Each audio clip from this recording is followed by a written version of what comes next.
आप सभी हरिभक्तों का हमारी चैनल श्री हरिरस में स्वागत है। ऐसे ही बेहतरीन भक्ति जानकारी के वीडियो के लिए श्री हरिरस को इंस्टाग्राम पर फॉलो या यूट्यूब पर सब्सक्राइब करें। भक्तों, जय श्री स्वामीनारायण।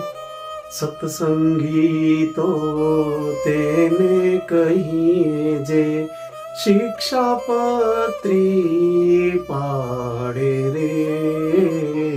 सत्संगी तो તેને કહીએ। ભક્તો, સત્સંગી કોને કહેવાય? જે શ્રીજી મહારાજના સ્વરૂપ તુલ્ય એવી શિક્ષાપત્રી એના એક એક શ્લોકનું પાલન કરે એને સત્સંગી કહેવાય। ભક્તો, શ્રીજી મહારાજે શિક્ષાપત્રીના શ્લોક 139માં આજ્ઞા કરી છે કે અમારા આશ્રિત ગૃહસ્થ સત્સંગી તેમણે માતા પિતા અને ગુરુ તથા રોગાતુર એવો જે કોઈ વ્યક્તિ એની સેવા જીવન પર્યંત પોતાના સામર્થ્ય પ્રમાણે કરવી।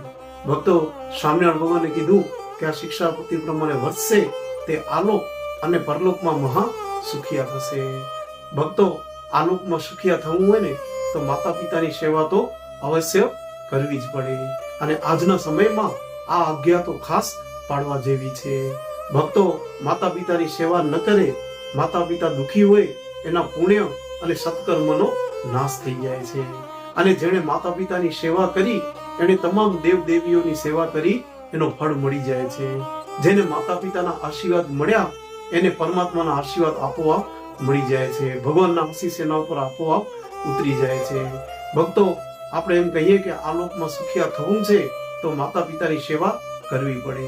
આપણે એમ આશા રાખીએ કે આપણા બાળકો આપણી વૃદ્ધાવસ્થામાં સેવા કરશે તો આપણે આ અત્યારે મા બાપની સેવા કરવી જ પડશે। એક કહેવત છે ને કે સોઈ પાછળ ડોરો ચાલ્યો જાવે અને ભક્તો, જેવો વાવશું તેવો લણશું। એટલે સુખિયા થવું હોય તો માતા પિતાની સેવા તો અવશ્ય કરવી જ પડશે। માતા પિતાની સેવાથી કેવો ફળ મળે છે એનું આપણે દ્રષ્ટાંત જોઈએ। મહારાષ્ટ્રમાં પંઢરપુર નામે એક તીર્થ છે। ભક્તો, પંઢરપુર તીર્થ છે એ કોઈ ગંગા યમુનાના કિનારા પર નથી, ત્યાં કોઈ હિમાલય જેવો પહાડ પણ નથી અને ત્યાં કોઈ સંતો મહર્ષિઓના કોઈ આશ્રમો પણ નથી, પણ તો પણ પંઢરપુર એક મહાન તીર્થ બની ગયો। સાથી કારણ કે ત્યાં એક પુત્ર સુપુત્ર થયો, પુંડલિક નામે એક ભક્ત થઈ ગયા। એટલે ભક્તો, એ પુંડલિકના લીધે પંઢરપુર તીર્થ મહાન તીર્થ બની ગયું। ભક્તો, પુંડલિક માતા પિતાની સેવા કરતો, અનંત કાળ વીતી ગયો, મા બાપ વૃદ્ધ હતા, અપંગ હતા, પણ અનન્ય ભાવથી માતા પિતાની સેવા કરતો હતો। એના સેવાથી પ્રસન્ન થઈને ભગવાન નારાયણે વિચાર્યું કે આ ભક્તને મને દર્શન દેવા જવું જોઈએ।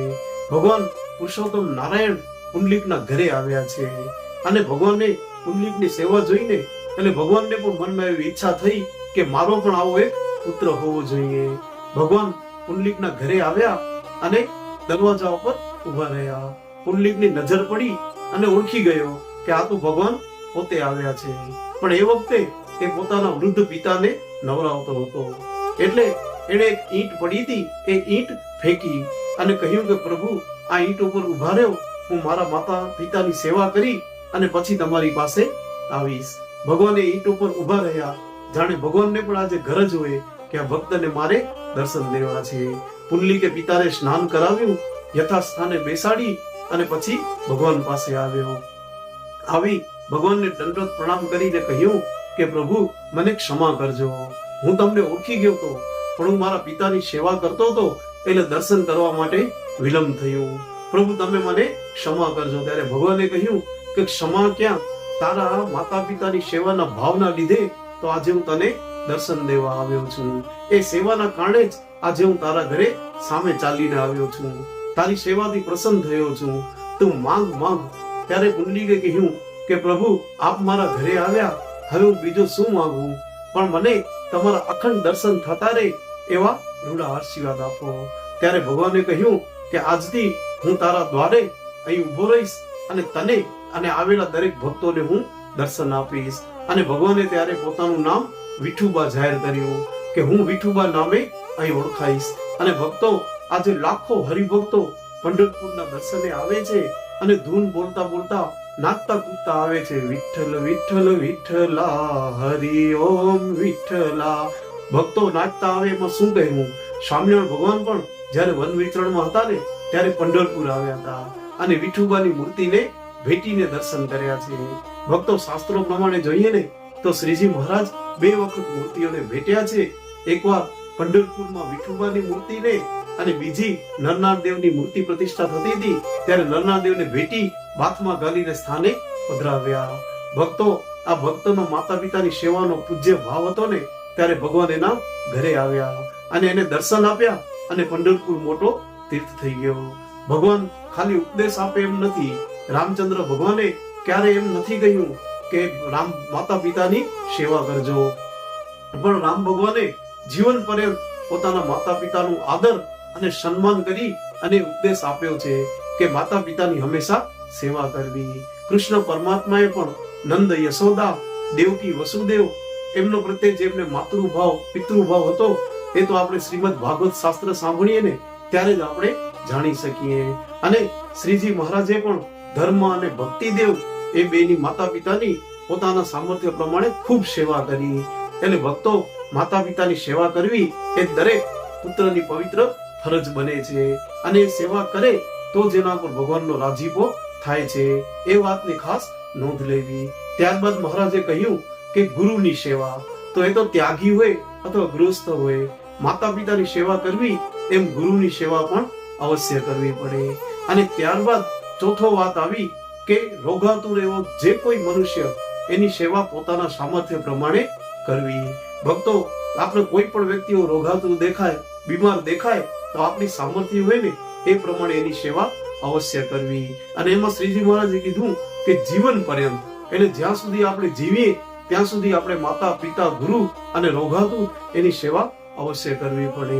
જો શ્રીજી મહારાજે પણ પોતાનું એ દ્રષ્ટાંત આ દ્વારા એક સિદ્ધ કર્યું છે કે અન્ય વ્યક્તિની પણ સેવા કરવી પડે. ગઢડા પ્રથમ પ્રકરણના 10મા વ્રતનામૃતમાં શ્રીજી મહારાજે આ વાત કરી છે.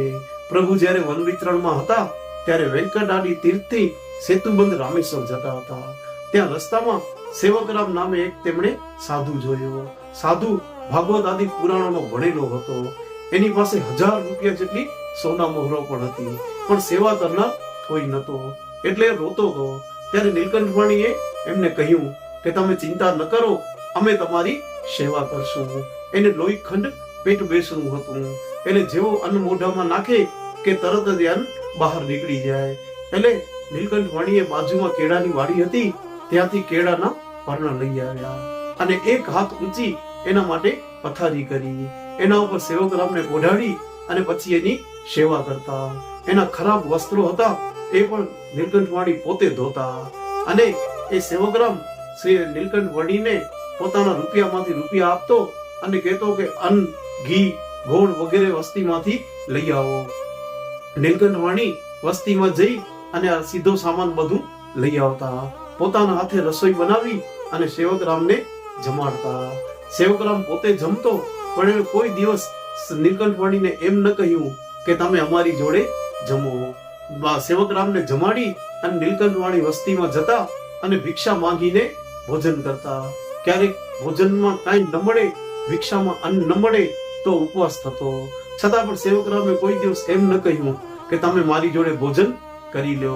છતાં પણ નીલકંઠવાણીએ 2 મહિના સુધી નિસ્વાર્થ ભાવે સેવકરામની સેવા કરી. અને જ્યારે સેવકરામ સાજા થઈ ગયા ને ત્યારે ભગવાને પોતાની યાત્રા આગળ વધારી. એટલે ભક્તો શ્રીજી મહારાજે આ શિક્ષાપત્રીના 139મા શ્લોકમાં આજ્ઞા કરી છે એ પ્રમાણે આજના સમયમાં દરેક હરિભક્તોએ ખાસ એ આજ્ઞાને પાળવાની જરૂર છે. એનામાં પછી એવો કોઈ વાદ વિવાદ નહીં કરવાનો કે આપણો સામર્થ્ય હોય એટલી કરવાની, દેશકાળ પ્રમાણે વર્તાય એવું કોઈ નહીં. શ્રીજી મહારાજે આજ્ઞા કરી છે સુખી થવું હોય તો આજ્ઞાને અવશ્ય પાળવી. એટલા માટે જ કહ્યું છે કે સત્સંગી તો તેને કહીએ જે શિક્ષાપત્રી પાડે. અસ્તુ. જય શ્રી સ્વામિનારાયણ. જય શ્રી કૃષ્ણ.